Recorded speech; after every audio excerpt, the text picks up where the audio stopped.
Pemirsa, inilah headline Indonesia hari ini. Kami rangkum berita-berita utama dari berbagai media di Indonesia pada hari ini, Kamis 19 September 2024. Kami mulai dari Semarang.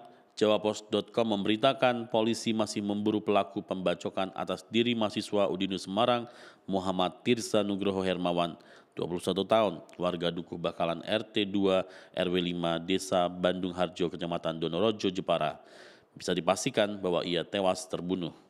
Jasad Tirsa ditemukan bersimbah darah di depan jalan keluar SPBU 44500122 Bendan Ngisor, Kecamatan Gajah Mungkur pada hari Selasa 17 September 2024 pada pukul sekitar 3 pagi. Ditemukan sejumlah luka yang diduga sabetan senjata tajam yang dilakukan oleh orang yang tak dikenal.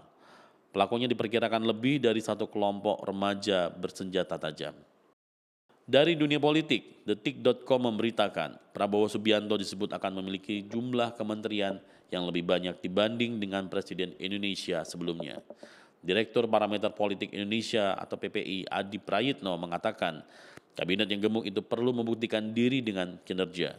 Penambahan jumlah menteri tentu harus ada penjelasan yang ilmiah, yang rasional, dan bahwa penambahan menteri itu harus dijamin dengan kinerja menteri yang cakap untuk persoalan krusial, ujar Adi Prayitno.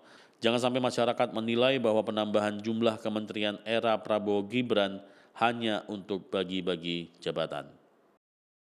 Dari dunia bisnis, liputan6.com melaporkan harga emas yang dijual PT Aneka Tambang Tbk atau ANTM atau harga emas Antam hari ini turun usai cetak rekor tertinggi. Sebelumnya rekor harga emas Antam termahal dibukukan pada level Rp1.444.000 per gram yang terjadi pada hari Selasa 17 September 2024 kemarin. Harga emas Antam hari ini turun Rp4.000 jika dibandingkan dengan perdagangan pada hari Selasa. Harga emas Antam pada hari Rabu tanggal 18 September 2024 dibanderol sebesar Rp1.440.000 per gram. CNNIndonesia.com melaporkan dari Singapura, dua kelompok tenaga kerja Indonesia atau TKI di Singapura bertengkar dan membuat keributan hingga dikenakan denda sebesar $1.000 Singapura atau sebesar 11 juta rupiah oleh pengadilan setempat. Channel News Asia CNA melaporkan dua geng asisten rumah tangga TKI di negeri Singa viral setelah ribut di depan umum dan video pertengkarannya beredar di media sosial. Geng pertama beranggotakan TKI bernama Sriani dan Maisaroh, sementara geng kedua berisi TKI bernama Sulastri, Siti Rukayah, dan Nita Widya Rahayu. Dua geng ini ribut buntut unggahan Sriani di media sosial yang menghina Sulastri. Sulastri tersinggung karena sejumlah video yang diunggah Sriani dan memutuskan cerita kepada teman-temannya. Salah satu teman Sulastri, Siti, akhirnya mengusulkan untuk melabrak Sriani. Dua geng ini pun bertengkar di dekat stasiun MRT Paya Lebar pada 19 Mei lalu. Detik.com melaporkan dari India, seorang remaja di India bernama Krishna Kumar tewas usai menjalani operasi pengangkatan batu empedu. Remaja berusia 15 tahun itu diduga dioperasi oleh dokter gadungan yang mengandalkan tutorial video YouTube. Remaja tersebut sebelumnya sempat muntah-muntah dan mengalami sakit perut. Dan akhirnya pihak keluarga membawanya ke rumah sakit Ganpati. Keluarga berharap kondisi Kumar bisa membaik. Namun seseorang yang diidentifikasi sebagai Ajit Kumar Puri memutuskan untuk melakukan tindakan operasi.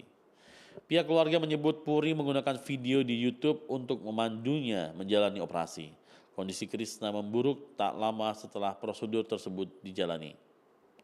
Karena kondisi Krishna memburuk pasca operasi, Puri mengatur ambulans untuk membawanya ke rumah sakit di daerah lain. Namun Krishna meninggal dalam perjalanan.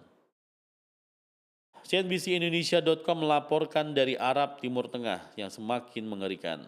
Situasi semakin tidak kondusif pasca ledakan massal besar-besaran 3.000 pager yang digunakan warga yang terkait kelompok Hizbullah di Lebanon Selasa waktu setempat. Dalam update terbaru pada hari Rabu 18 September 2024 malam waktu setempat, ledakan massal lain kembali terjadi pada setidaknya ratusan walkie-talkie yang digunakan oleh Hizbullah. Hal ini menewaskan 3 orang dan melukai sedikitnya 100 orang di seluruh Lebanon. Kembali ke dalam negeri, Tempo.com memberitakan gempa Bandung berkekuatan magnitudo 5.0 yang terjadi pada hari Rabu pagi 18 September 2024 pukul 9.41 waktu Indonesia Barat menyebabkan 82 orang luka-luka, 700 bangunan rusak, pembatalan 14 jadwal kereta cepat WUS, dan mengganggu perjalanan 11 kereta api. Hingga pukul 14 waktu Indonesia Barat, total rumah terdampak berjumlah 700 unit, kata Humas BPBD Jabar Hadi Rahmat di Kabupaten Bandung pada hari Rabu. Dari 700 rumah, kerusakan paling banyak terjadi di Kabupaten Bandung sebanyak 491 unit rumah dan Kabupaten Garut 209 unit rumah. Sementara itu rri.co.id mengabarkan Indonesia akan mencatat sejarah baru dalam dunia teknologi dan kompetisi digital dengan menjadi tuan rumah turnamen Microsoft Excel kelas dunia yang pertama kalinya. Acara bergengsi ini dijadwalkan pada tanggal 28 September 2024 secara offline di Jakarta, Indonesia. EWCIS menjadi turnamen kualifikasi untuk kompetisi Microsoft Excel World Championship 2024 yang akan diadakan oleh Financial Modeling World Cup di Las Vegas, Amerika Serikat. Selanjutnya, republika.co.id mengabarkan kuasa hukum keluarga almarhumah ARL, mahasiswi program pendidikan dokter spesialis atau PPDS anestesi Undip Semarang, Michelle Ahmad menyebutkan besaran iuran yang disebut almarhumah selama menempuh pendidikan di perguruan tinggi tersebut tercatat mencapai 225 juta rupiah. Dr. ARL diketahui meninggal diduga bunuh diri akibat praktik bullying selama mengikuti PPDS Undip. Yang sudah kami sampaikan kepada penyidik tetapi tidak tahu berapa saja besaran penggunaannya, kata Michelle di Semarang pada hari Rabu 18 September 2024. Sementara itu, Nusmatun Malina, ibu almarhumah ARL mengaku mentransfer uang kepada putrinya yang dipergunakan untuk iuran mahasiswa PPDS tersebut. Bukti rekening koran sudah kami sampaikan kepada penyidik, katanya. Nusmatun mengaku mentransfer uang untuk iuran tersebut sejak semester pertama. Ia mengatakan uang yang ditransfer tersebut bervariasi nilainya serta dilakukan tiap bulan. Detik.com melaporkan Istana bela Kaisang soal jet pribadi, ungkit Mahfud MD hingga Megawati, Kepala Presidential Communication Officer atau PCO Hasan Nasbi memberikan pembelaan kepada Ketum PSI Kaisang Pangarep perihal dugaan gratifikasi jet pribadi. Hasan Nasbi menyinggung tokoh lain yang juga kerap menggunakan jet pribadi, dari Ketum PDIP Megawati Soekarno Putri hingga mantan Menko Polhukam Mahfud MD. Megawati, kata Hasan, kerap menggunakan jet pribadi kala berkunjung ke dalam ataupun ke luar negeri. Megawati posisinya sebagai ibu dari Puan Maharani yang merupakan pejabat publik baik saat menjadi Menko PMK maupun Ketua DPR. Hasan juga menyinggung mantan Cawapres Mahfud MD yang bahkan mengakui sendiri menggunakan jet pribadi milik Yusuf Kala. Hasan mempertanyakan kenapa tokoh-tokoh tersebut tidak dibikin heboh saat naik jet pribadi. Pemirsa, itulah headline Indonesia hari ini.